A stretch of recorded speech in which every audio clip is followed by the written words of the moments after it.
najua utakuwa ni mmoja ya watu ambao wanapendelea VPN za bure ambazo zinatoa internet au ambazo kusaidia kuingia kwenye site ambazo haziruhusiwi au zimefungiwa kwa hapa Bongo. Yaani mfano kama Twitter, Telegram na huku Google au Jamii Forum.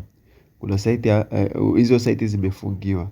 Nimaanisha hapo huwezi kuingia, lazima uwashe VPN. Sasa naenda kuelekeza madhara ya VPN. Kabla ya kuenda kuelekeza madhara kutumia hizi VPN za bure, naenda kuelekeza maana ya VPN ni nini. Unaweza kukuta unatumia lakini hata hujui VPN ni nini. Kirefu cha VPN ni Visual Private Network. Hii ni application au website ambayo inakusaidia kubadilisha location au server ya nchi moja kwenda nyingine. Kwa hiyo inamaanisha unapobadilisha server, mfano uko Tanzania lakini unaonekana uko Uingereza, ile inakuwa ni rahisi kuaccess kutokana na location iliyofungiwa. Madhara ya kwanza ya kutumia VPN za bure ni kuibiwa taarifa binafsi. Hapa inamaanisha password za benki au password za application zako kama za mitandao ya simu kama Voda au Tigo. Ni rahisi mtu kuweza kuzitambua kama ukiwa na VPN kwenye simu yako. Kwa hizi VPN zinaweza zikachangia uweze kutrakiwa. Pia hizi VPN ni rahisi mtu kuweza kujua password zako ambazo ziko kwenye email yako au vitu vyako vyote ambavyo umevihifadhi kwenye email yako kupitia tu VPN. Kwa kama una VPN ambao ipo kwenye simu yako, alafu kuna vitu unavifanya ambavyo ni vya mambo ya pesa, kuwa makini sana watu wasije wakatrack, ni hatari sana.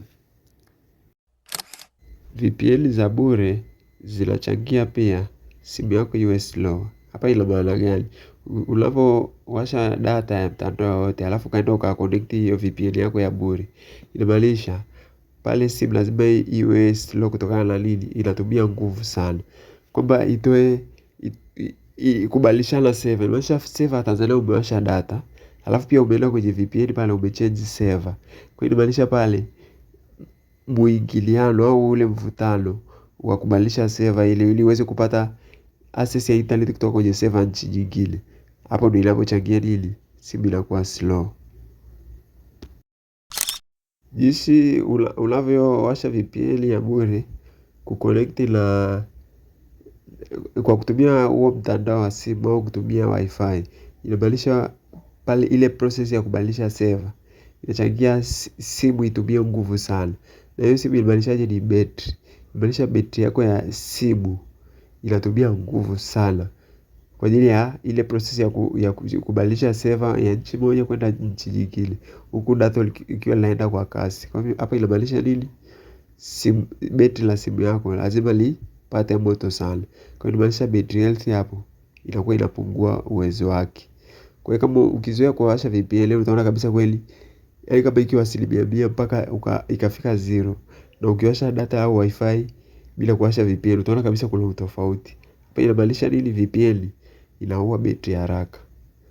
Kwa hiyo ukitumia VPN za bure uzingatie kwamba kuna madhara ya hivyo. Changamoto za kutumia hizi VPN za bure, kuna matangazo mengi. Hapa kuna matangazo mara nyingi VPN ili uweze kuwasha lazima pawe na tangazo pale. Ili uweze kuconnect lazima pawe na matangazo. Kuna VPN nyingine lazima uangalie hata matangazo 6. Yaani unakuta ili uweze kutumia zaidi ya lisani uangalie labda matangazo 2. Kila tangazo linakupa sekunde 30, dakika 30. Kwa hiyo ili uweze kuangalia kuitumia VPN lisaa kwa server ya nchi husika, hapo inabidi uangalie video nyingi za matangazo ambayo yako kwenye hizo app zao za VPN.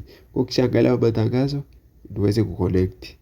Kwa hiyo ndio changamoto. Kwa hiyo kama unapendelea kutumia VPN za bure, huwa zina changamoto ya matangazo. Ila VPN ambazo sio za bure mara nyingi nini hazina matangazo kwa sababu umelipia, ni VIP. Usipendelee pia sana kutumia VPN za bure kutokana na nini?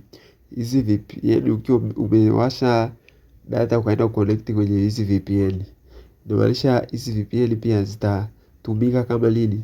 data za kwenda kuuza dalili zako, vitu ambavyo unavyovipenda. Yaani imaanisha hizi VPN zinajua algorithm yako. Imaanisha likijua algorithm yako unapendelea vitu gani. Hizi kampuni za VPN zinauza data zako kwenye mitandao kama huko Google au kwenye huko Instagram au wapi, zinauza data zako. Inamaanisha wewe matangazo ya watu husika kutokana na vitu vyako unavyovipendelea itakuwa yanakufuata sana. Kwa hiyo VPN hapa imechangia nini? Kuuza algorithm yako kutokana na watu husika. Pia data zako zikishauzwa, inamaanisha sio lazima tu uingie Instagram. Unaweza kuingia hata kule Google. Ukiingia tu kule Google, unashangaa mbona nakutana na matangazo fulani ambayo yanarelate na vitu unavyovipenda. Inamaanisha VPN imekusoma.